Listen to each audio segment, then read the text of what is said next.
تو اللہ کی طرف سے یہ مؤذن کی اپنی آواز نہیں ہے بھائی. اگر مؤذن کی اپنی آواز ہوتی تو مؤذن ہمارا ماموں لگتا ہے جو ہم اس کی دعوت پہ لبیک ہیں. کیا خیال ہے؟ مؤذن کہ حی علی السلام کہنے چل میں آ رہا ہوں.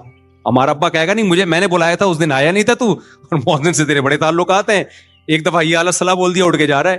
تو ہم کیوں جاتے ہیں؟ ہم کہتے ہیں بھائی یہ مؤذن کی آواز نہیں ہے, یہ کس کی دعوت ہے؟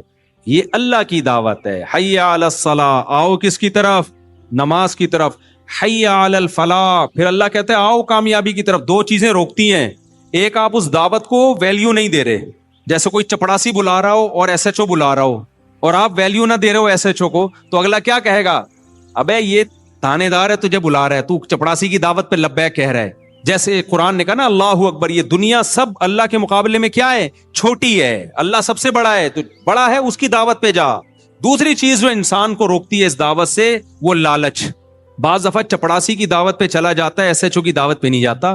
اسے پتا ہے چپڑاسی کی دعوت میں 1 کروڑ روپے ملیں گے, ایس ایچ او صاحب پتہ نہیں چائے پلائیں گے, کیا پلائیں گے, کیا ہوگا, کل چلا جاؤں گا, پرسوں چلا جاؤں گا. بعض دفعہ یہ بھی ہوتا ہے.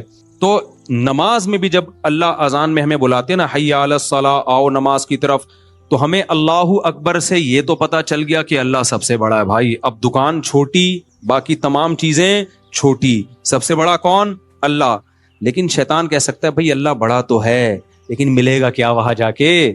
دکان پہ بیٹھا رہے گا, بے شک چھوٹی ہے, کسٹمر بھی تو ہے نا, پیسہ بھی تو ہے, کوئی بات نہیں, چھوٹے کی دعوت پہ لبیک کہہ لو, پیسہ مل رہا ہے. بڑے کی دعوت پہ لبیک کہو گے, مسجد جاؤ گے, امام صاحب چندہ ہی مانگ لیں گے اور تو کچھ بھی نہیں ہوگا.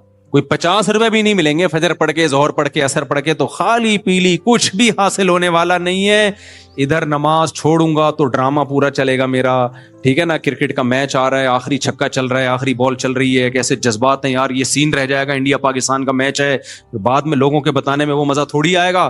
لاسٹ اوور ہے, ادھر حی علی الصلاۃ اقامت ہو رہی ہے, تو یہ مزے رہ جائیں گے میرے, اور پھر وغیرہ وغیرہ جو 20 چیزیں. تو اس لیے اللہ نے اس اشکال کا بھی جواب دیا کہ اللہ کی دعوت پر لبیک اس لیے بھی کہو کہ سب سے بڑا ہے, اور حی علی الفلاح, اللہ جو تمہیں بلا رہا ہے نا نماز کی طرف, اس میں کامیابی ہے. تمہیں لگ رہا ہے کہ نماز چھوڑنے میں لذتیں ہیں, حقیقت میں نماز پڑھنے میں لذتیں ہیں. اللہ کی دعوت پر لبیک کہو گے تو وہ تمہیں جو کچھ دے گا, یہ دنیا تمہیں وہ کچھ نہیں دے سکتی. مالا عین الرات, وہ کچھ ملے گا جو نہ کسی آنکھ نے دیکھا, ولا اذن سمعت, نہ جو نہ کسی کان نے سنا, ولا خطر علی قلب بشر, کسی انسان کے دل میں ان لذتوں کا خیال بھی نہیں آ سکتا. آپ سوچنا شروع کرو نا جنت کے عیش کو, تو سوچتے سوچتے جو آپ کی انتہا ہوگی نا, جنت اس سے آگے سے شروع ہوگی. ایسی عیش کی زندگی, دنیا میں بھی سکون مل جاتا ہے نمازی کو, صرف آخرت کی بات نہیں ہے. تو اس لیے اللہ نے فرمایا چھوٹی کامیابی نہیں, فلاح کہتے ہیں بہت بڑی کامیابی, حی علی الفلاح. تو میرے بھائی اتنی لمبی تقریر 5 ٹائم اللہ کی طرف سے ذمہ داری ہے مؤذن کی, تم ان کو کہو, لیکن اللہ نے کہا مؤذن کو میرا پیغام پہنچا دو, کسی کے گھر جانے کی تمہیں اجازت نہیں ہے. ایسا نہیں ہے کہ اب نہیں آ رہا تو پیچھے سے پولیس آ رہی ہے آپ کو نکالنے کے لیے, کہ اللہ نے ایسے جو آپ کو بلائے گا نا, آپ نہیں جاؤ گے تو پیچھے موبائل آئے گی, بولے گا تیرے کو تمیز سے بلایا, آ نہیں رہا, چل. لیکن اللہ یہ کام نہیں کرتا. اللہ مؤذن کو کہے گا پیغام دے دے, فضاؤں میں میری صدا گونجے, ان کے کان تک آواز پہنچ جائے. اس کے بعد کیا کرنا ہے؟ اللہ کہتے ہیں چھوڑ دو, چھوڑ دو. زبردستی نہیں جانا, کسی کے گھر سے گھسیٹ کے اس کو نماز کے لیے نہیں نکالنا. وجہ ہے یہ آزمائش کے خلاف ہے. میں نے ایک دن رکھا ہوا ہے کہ میں دیکھ رہا ہوں, چیک کر رہا ہوں کون میری دعوت پر لبیک کہتا ہے اور کون میری دعوت پر لبیک نہیں کہتا. بس نوٹ کر رہا ہوں میں.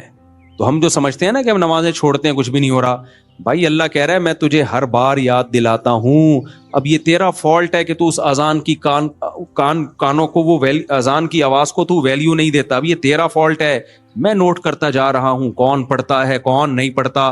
نبی صلی اللہ علیہ وسلم نے فرمایا جو اللہ کی دعوت پہ لبیک کہتے ہیں, پہلی صف میں آ کے نماز پڑھتے ہیں, کل قیامت کے دن جب اللہ کا دربار لگے گا وہ بھی کہاں ہوں گے؟ وہ پہلی صف میں ہوں گے, ان کو وہاں بھی پروٹوکول ملے گا. اور جو آخری صف میں ہوں گے وہ وہاں بھی کہاں ہوں گے؟ وہ چپلوں میں بیٹھے ہوئے ہوں گے. اور جو آتے ہی نہیں ہوں گے وہ دربار میں بیٹھنے کی ان کو اجازت ہی نہیں ہوگی. سورہ معارج میں اللہ نے کیا فرمایا؟